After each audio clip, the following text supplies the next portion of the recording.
Hi, Apartment Therapy. My name is Meher. Welcome to my 750 square foot apartment in New York City. I'm a creative by heart. I think ever since I was young, that's the one thing that I always gravitated towards. I never saw myself as someone who would build furniture or refurbish furniture, but a couple of years ago, I found this mirror on the street, which is now my Parisian mirror. And I knew that I wanted to make it into something else. And I was like, why not? Like, I'm just gonna try this thing. And it turned out so nicely. And then I sort of got this bug and tried to do more research on like why people DIY, how they think about it, and what their thought process is, and realized that the way I wanna do it is a little bit different. So first off, it was really sad to see how much furniture goes into landfills. Two, a lot of furniture that I liked is just extremely expensive and I couldn't justify spending that. So I wanted to find a way to leverage my creativity, which comes from my mom's side, I think, and then my skill set for being a little bit more nifty and hands-on that comes from my dad's side, and bring those into one space.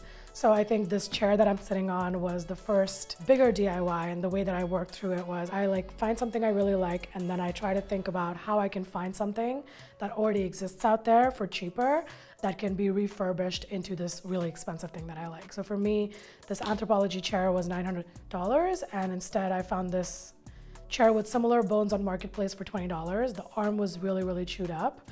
I fixed it with wood filler and then basically sketched out and worked through problems that might arise for me to turn this $20 chair into this really, really nice chair. So I work backwards, I sketch a lot. I think my brain solves a lot of problems while I'm asleep, and I make sure that I work through a lot of different scenarios of what can go wrong beforehand so I can plan for it.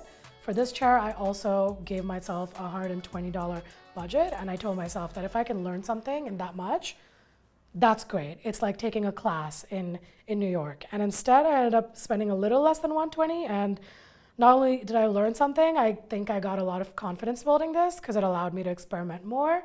And now I think that confidence has gone maybe too far because I'm building my dining table from scratch, and that's definitely not an easy thing to do. The other thing about my DIYs is sometimes I don't have patience for them when it comes to painting stuff. I think furniture building, I have the patience, I plan for it.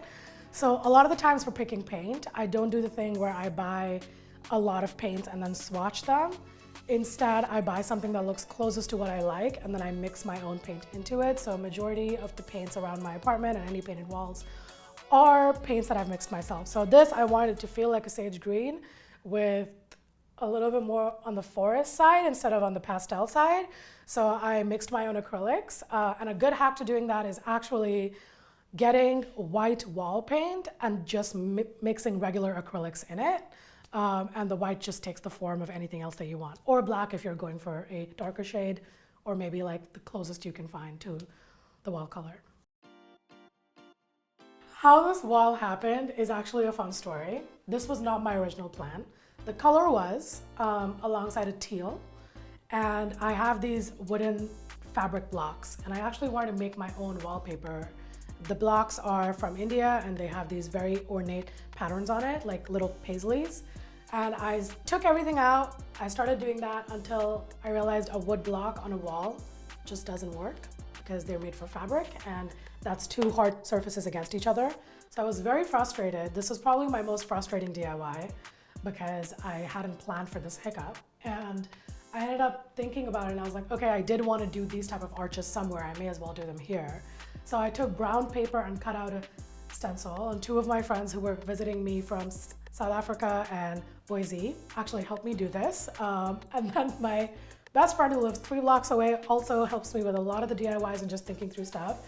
So the 4 of us got together, we made a stencil with brown paper with this, mirrored it, and then that's how we drew these pieces out. And then I actually mixed this paint myself because it's pretty hard to find this exact blue. It's close to an ice cream blue, but it's more on the Frida Kahlo side, in good lighting especially. I still keep the stencils for this in case someone else ever wants them. I can just give them right over.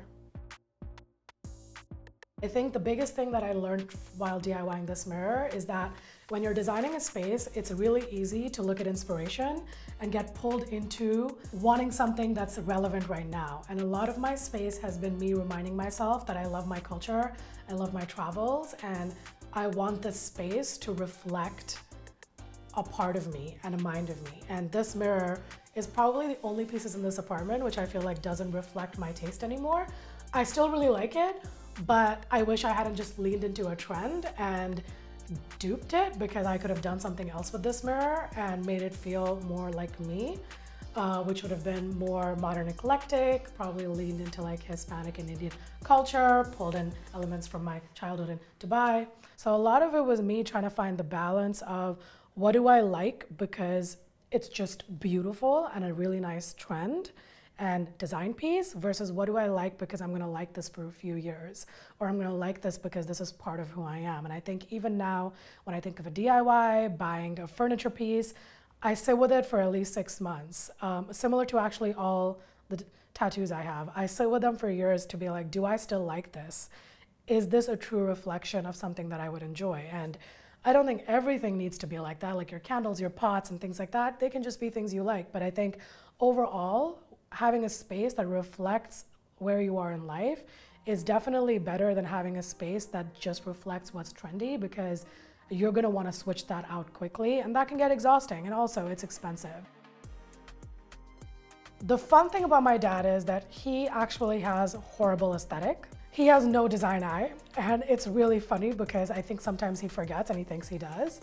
But the thing that he does have is he has a really, really good eye for spacing and measurements and technique, and he's very, very hands-on. The first DIY project that my dad helped me with in person was the Moroccan planter, which has my giant monstera on it. It was a bar stool that I found outside this bar in Midtown. I told him all about stoop and culture in New York. He was thrilled. He thought it was insane.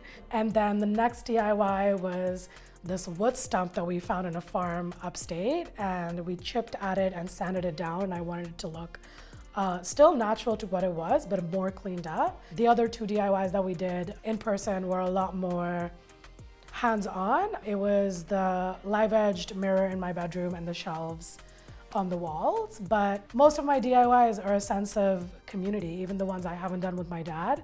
People have been included in it. I don't think there's a singular DIY in this apartment that hasn't been worked on by more than one person besides me. I end up planning something, I talk to my friends about it, I invite them to join me. It ends up being their creative project too, and it sort of lets us work together and work through some things. I truly think when you work with your hands, your mind is doing a lot of the work that it doesn't want to do in real life. So whether that's a puzzle, or it's this chair, or this mirror, or painting a wall, the sense of community runs really strong in a lot of the work that I do, and I feel very grateful that I have a community that wants to do these things with me and that leans into their sense of play and creativity as well.